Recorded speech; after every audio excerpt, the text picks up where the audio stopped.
So we're writing how to convert from the gram to the fraction form.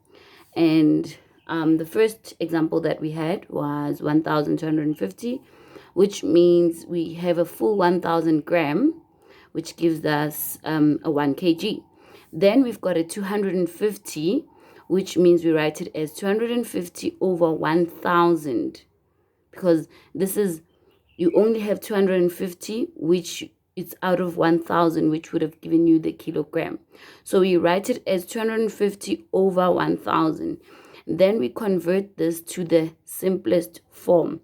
So obviously, how many, to the simplest form, you need a number that can go into the 1,000 and a number that can go into 250. So 250, we can divide this by 250. So the top, and divide that by 250 in the bottom. So which makes this 1 over 4. So that's how we get our 1 over 4. Now, in other ways, you can say how many 250s do you have in 1,000? Then you've got 1 out of the 4. So that's how we get the 1 over 4. And then we've got an example where, or rather the question, where it's now written as 7,005 grams. So it means here we've got 7,000 grams, which is 7 kilograms. And then here in this case, we only have 5 grams. So then we represent this as 5 over 1,000.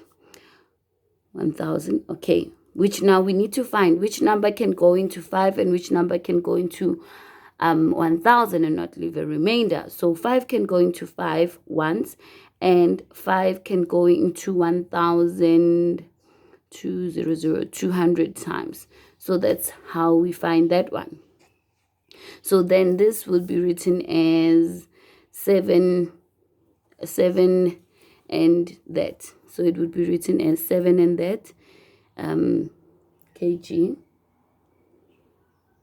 And then this would be 1 1/4 kg, like that. And then we look at 2,010 grams. So it means here we've got 2,000 grams, which is 2 kg. And then we've got 10 grams. So the 10 grams is then represented as 10 over 1,000.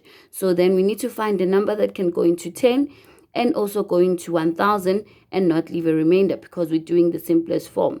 So then 10, how many times 10 goes into 10 once? 10 goes into 1,100 times. So your fraction will then be 2 wholes, 100 kg.